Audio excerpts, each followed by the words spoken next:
नमस्कार दर्शकों, India news देख रहे हैं आप और मैं हूं आपके साथ वैभव मिश्रा। बुलेटिन की शुरुआत मौसम से जुड़ी सबसे बड़ी खबर से करेंगे क्योंकि 19 राज्यों पर मौसम का डबल अटैक, बारिश आंधी का अलर्ट जारी किया गया है। 90 किलोमीटर प्रति घंटे की रफ्तार से तूफानी हवाएं चलने की आशंका है। उत्तर प्रदेश, बिहार, दिल्ली, राजस्थान समेत कई राज्यों में चेतावनी जारी की गई है।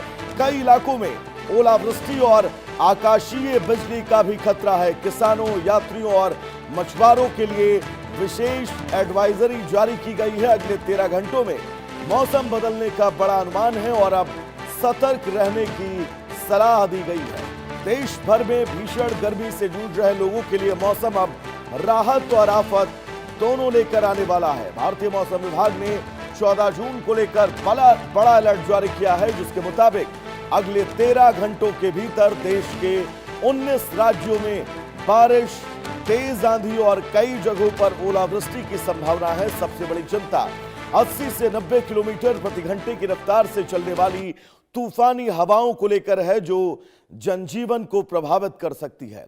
मौसम विभाग के मुताबिक उत्तर प्रदेश, बिहार, दिल्ली, राजस्थान, हरियाणा, पंजाब, उत्तराखंड, हिमाचल प्रदेश, जम्मू कश्मीर, मध्य प्रदेश, झारखंड, पश्चिम बंगाल, ओडिशा, छत्तीसगढ़, असम, त्रिपुरा, मेघालय, केरल और तमिलनाडु में मौसम अचानक करवट ले सकता है। तो वहीं मौसम विशेषज्ञों का कहना है कि दक्षिण पूर्वी राजस्थान और मध्य असम के ऊपर बने चक्रवाती परिसंचरण के कारण वातावरण में नमी बढ़ी है, जिससे तेज बारिश और आंधी जैसे हालात हैं। कई इलाकों में बिजली गिरने का भी खतरा है। मौसम विभाग ने लोगों से खुले मैदान, पेड़ों और बिजली के खंभों के पास खड़े होने से बचने की अपील की है। दिल्ली एनसीआर में तेज बारिश और 70 से 75 किलोमीटर प्रति घंटे की रफ्तार से हवाएं चलने का अनुमान है। वहीं उत्तर प्रदेश के कई जिलों में 80 से 90 किलोमीटर प्रति घंटे तक आंधी चल सकती है।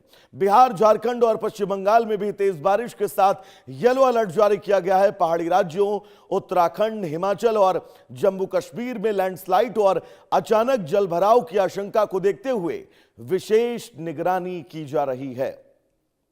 मौसम विभाग ने किसानों को फसलों की सुरक्षा के लिए अतिरिक्त सावधानी बरतने की सलाह दी है। मछुआरों को समुद्र और नदी क्षेत्रों में न जाने की चेतावनी दी गई है। कुल मिलाकर अगले कुछ घंटे देश के कई हिस्सों के लिए अहम और महत्वपूर्ण हैं, जहां एक ओर बारिश से राहत आपको मिल सकती है, वहीं तेज तूफान और बिजली लोगों की मुश्किलें बढ़ा सकती है।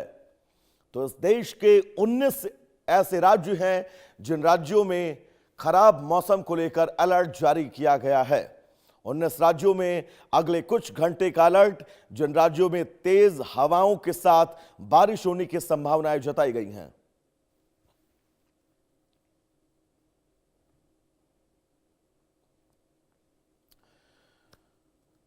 तो ऐसे में अगर आज के तापमान की बात करें तो अधिकतर तापमान, न्यूनतम तापमान में दिल्ली की अगर बात करें तो 37 डिग्री सेल्सियस तक अधिकतम तापमान दिल्ली का जाएगा और 27 डिग्री सेल्सियस जो है वो न्यूनतम तापमान जा सकता है। मुंबई की अगर बात करें तो 33 डिग्री सेल्सियस तक अधिकतम तापमान है और 30 डिग्री सेल्सियस तक न्यूनतम तापमान। चेन्नई की अगर बात करें तो 36 डिग्री सेल्सियस अधिकतम तापमान, 29 डिग्री सेल्सियस न्यूनतम तापमान। कोलकाता में 35 डिग्री तक तापमान जा सकता है, जबकि न्यूनतम तापमान 28 डिग्री तक जा सकता है। लखनऊ की बात करें तो 37 डिग्री सेल्सियस तक अधिकतम तापमान जा सकता है, जबकि न्यूनतम की बात करें तो 28 डिग्री सेल्सियस तक जाने की संभावनाएं हैं। पटना की बात करें 37 डिग्री सेल्सियस अधिकतम तापमान, जबकि न्यूनतम तापमान 29 डिग्री सेल्सियस। रांची में 33 डिग्री सेल्सियस तक तापमान जाने की संभावनाएं हैं, जबकि न्यूनतम तापमान 24 डिग्री सेल्सियस तक दर्ज किया जा सकता है। भोपाल में 34 डिग्री सेल्सियस अधिकतम तापमान, न्यूनतम तापमान 24 डिग्री सेल्सियस, जबकि जयपुर में 37 डिग्री तक पारा ऊपर जा सकता है और न्यूनतम तापमान 25 डिग्री सेल्सियस। शिमला में 26 डिग्री सेल्सियस अधिकतम तापमान जाने की संभावनाएं हैं, जबकि 17 डिग्री सेल्सियस न्यूनतम तापमान। नैनीताल में तापमान बढ़कर 27 डिग्री तक जा सकता है, जबकि न्यूनतम तापमान 19 डिग्री सेल्सियस तक जाने की संभावनाएं हैं। तो ये पूरा विस्तृत विवरण है जिससे आप ये समझ सके कि आपके प्रदेश में, आपके जिले में आज क्या कुछ रहने वाला है मौसम का मिजाज। तो चलिए उस बीच आगे बढ़ेंगे। एक बड़ी खबर आपको बता दें, छत्तीसगढ़ के धमतरी में जोरदार बारिश हुई है। धमतरी में तेज बारिश ने लोगों की मुश्किलें बढ़ाई हैं। बारिश से पहाड़ी नाले उफान पर आए हैं। जान जोखिम में डालकर आवागमन को अब ग्रामीण मजबूर है। हर साल बारिश में इस गांव से शहर का संपर्क कट जाता है। नक्सल प्रभावित रहे इलाके में बुनियादी सुविधाओं की कमी है। लेकिन ये तस्वीर छत्तीसगढ़ के धमतरी जिले में नगरी विकासखंड अंतर्गत इस गांव इलाके में मानसून की शुरुआती बारिश ने लोगों को परेशान कर दिया है। क्षेत्र के एक पहाड़ी नाले में तेज उफान आने से ग्रामीणों का आवागमन प्रभावित हुआ है। हालात ऐसे हैं कि स्थानीय लोग अपनी जान जोखिम में डालकर उफनते नाले को पार करने के लिए मजबूर हैं। ग्रामीणों का कहना है कि हर साल बारिश के मौसम में यही हालात रहते हैं, लेकिन स्थायी समाधान अब तक नहीं हो पाया है। दशकों तक नक्सल प्रभावित रहे इस क्षेत्र में बुनियादी ढांचे का विकास अपेक्षित स्तर पर नहीं पहुंच सका। नाले पर पुल या सुरक्षित रास्ता नहीं होने के कारण ग्रामीणों, छात्रों और मरीजों को भारी दिक्कतों का सामना करना पड़ता है। बारिश पड़ने के साथ खतरा और बढ़ सकता है। ऐसे में ग्रामीण प्रशासन से जल्द स्थायी व्यवस्था की मांग कर रहे हैं। वो तस्वीर भी हम आपको दिखाएंगे, लेकिन फिलहाल ये तस्वीर देश भर से लगातार जो सामने आ रही है कि कैसे 17 से 19 राज्यों में अलर्ट के बाद अब कई ऐसे राज्य हैं जहां पर झमाझम बारिश हो रही है। गर्मी से तो लोगों को जरूर राहत मिल रही है, लेकिन ये बारिश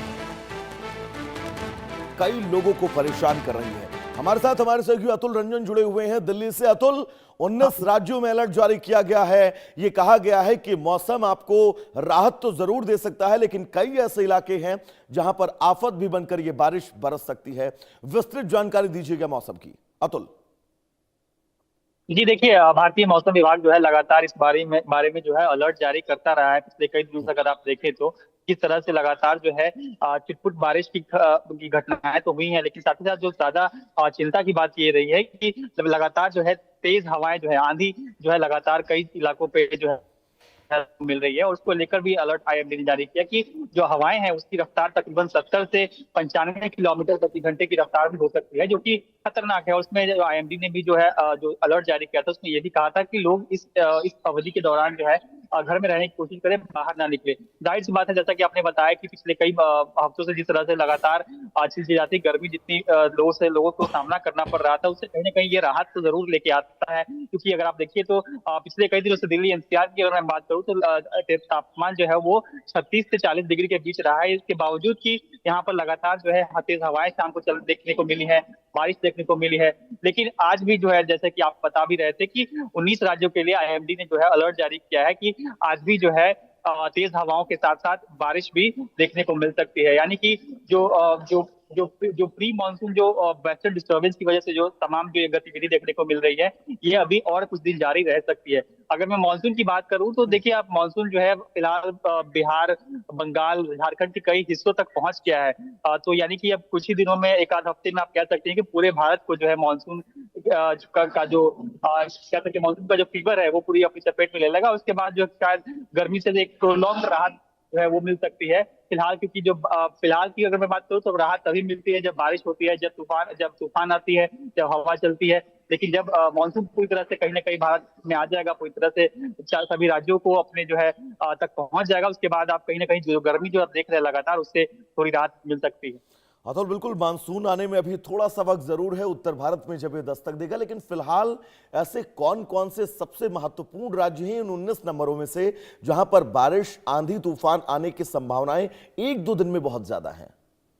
अतुल जी देखिए, जो उत्तर पश्चिमी के जो राज्य हैं, चाहे वो राजस्थान हो, गुजरात हो, दिल्ली हो, यूपी हो, मध्य प्रदेश की अगर मैं बात करूं तो ये सब जो तमाम इलाके हैं जो सेंट्रल इंडिया में आते हैं या उत्तरी पश्चिमी जो हिस्से में आते हैं देश के, इनपे जो है विशेष कहीं ना कहीं नजरें होंगी। जिस तरह से आईएमडी की अगर मैं उनकी बातों को यकीन करें तो कहीं ना कहीं ये जो राज्य हैं जहां पर आप देखिए कि पिछले कई वक्त से जो है जिस तरह से जो हीट वेव है वो भी लगातार किस तरह से प्रिवेल कर रहा है, तो कहीं ना कहीं उससे राहत की बात बात है होगी। और जाहिर सी बात है, ये सब वो इलाके हैं जो जो पश्चिमी सीमाएं हैं भारत की, जो पाकिस्तान से सीमाएं लगती हैं, उससे ज्यादा करीब भी हैं। तो कहीं ना कहीं जो तमाम जो वेस्टर्न डिस्टर्बेंस जिसका हम जिक्र करते हैं, जो प्री मानसून के आने से पहले जो वेस्टर्न डिस्टर्बेंस होता है, जिससे गर्म हवाएं जो है भारत के वायुमंडल में आती हैं, और उसके बाद जो है टकराकर जो है ये बारिश और जो जो पूरा तूफान देखने को मिलता है, ये वेस्टर्न डिस्टर्बेंस जो है इन्हीं इलाकों पर ज्यादा असर करते हैं। तो यही जो सेंट्रल इंडिया के इलाके हैं और जो पश्चिमी उत्तरी राज्य हैं भारत के, उन पर जो है ज्यादा असर देखने को मिल सकता है, जो IMD का जो अलर्ट आया है। अतुल, मौसम विभाग की तरफ से क्या गाइडलाइन जारी की गई है, लोगों से क्या कुछ सलाह दी गई है कि क्या करना है क्या नहीं करना है, एक बार विस्तृत बताइए। जैसा कि आप जी बिल्कुल, देखिए जैसा कि हम तस्वीरें भी लगातार दर्शकों को दिखा रहे हैं अपनी स्क्रीन पर, कई जगह बारिश से जो है काफी जो है लोगों के जो दिनचर्या है उस पर असर पड़ा है। उसके साथ साथ हमने कई जगह देखा कि पेड़ पौधे भी जो है गिरे थे। तो कहीं ना कहीं जिस तरह की तेज हवाएं जो देखने को मिली हैं, वो कहीं ना कहीं चिंताजनक है, क्योंकि हवाएं जो है लगातार बताया जो जा रहा है IMD की तरफ से, वो 75 से 90 किलोमीटर प्रति घंटे की रफ्तार से चल, जो कि सामान्य दिनों से बहुत ही कहीं ज्यादा। और यही वजह अतुल कि लोगों को सतर्क रहने की सलाह दी गई है। ये कहा गया है कि अगर आप इन राज्यों में, इन इलाकों में रहते हैं, तो आपको मौसम देखकर ही अपने आगे के कार्यक्रम जो हैं वो तय करने होंगे। फिलहाल अतुल, आपका बहुत बहुत शुक्रिया इस तमाम जरूरी अपडेट्स के लिए। तो चलिए आगे बढ़ेंगे। माउंट आबू में तापमान में एक बार फिर से बदलाव हुआ है। माउंट आबू का मौसम बहुत सुहाना हुआ है, रिपोर्ट आपको दिखाएंगे। से माउंट आबू की बात करें, जून माह का एक दूसरा सप्ताह जो है समाप्त होने जा रहा है, और माउंट आबू की नक्की झील पे है, जिस प्रकार से हजारों पर्यटक माउंट आबू की ओर रुख कर रहे हैं। बताइए कैसा लग रहा है माउंट आबू आपको? हमें माउंट आबू आके बहुत अच्छा लग रहा है। सबसे पहले हम राजस्थान सरकार और माउंट आबू सरकार का बहुत तहे दिल से धन्यवाद करना चाहेंगे, जिन्होंने ऐसी व्यवस्था बनाई कि हमारे कोई भी फैमिली के मेंबर आते हैं, चाहे वो हरियाणा से, पंजाब से, राजस्थान, गुजरात से हैं, उन्हें किसी भी प्रकार की समस्या का कोई सामना नहीं करना पड़ रहा है। और हमें सबसे अच्छी बात है कि माउंट आबू आने के 2 से 3 कारण है। एक, आप बच्चों की छुट्टियां हो, थोड़ा लाइफ को स्ट्रेस फ्री करें, और अंबाजी माता जी के दर्शन कर सकते हैं, और गुरु शिखर जा सकते हैं, और स्पेशली नक्की लेक के हम एंजॉय कर सकते हैं। लेकिन मैं राजस्थान सरकार को एक गुजारिश करना चाहूँगा कि यहाँ थोड़ा सा अपना माउंट आबू के बस स्टैंड की तरफ ध्यान दिया जाए, जिससे जो राहगीर बाहर से आते हैं उन्हें थोड़ा आने जाने में समस्या का समाधान हो सके। जिस प्रकार से गुजरात हो या राजस्थान हो, वो कहीं ना कहीं जिस प्रकार से पर्यटक जो आते हैं माउंट आबू में अपने मौसम का आनंद लेने आते हैं, और हमने जिस प्रकार से बात की कि माउंट आबू का जून माह जो है का दूसरा सप्ताह समाप्त होने को है, वीकेंड पर जो है हजारों की संख्या में पर्यटक माउंट आबू आए। 10 का सुबह अगर तापमान न्यूनतम रहा हो तो अधिकतम 21 डिग्री जो है पर्यटकों को खूब भाने लगा है। मेरे सहयोगी जन्मराणा के साथ Anil Indian news mount Abu से। तो माउंट आबू से आ रही है हमारी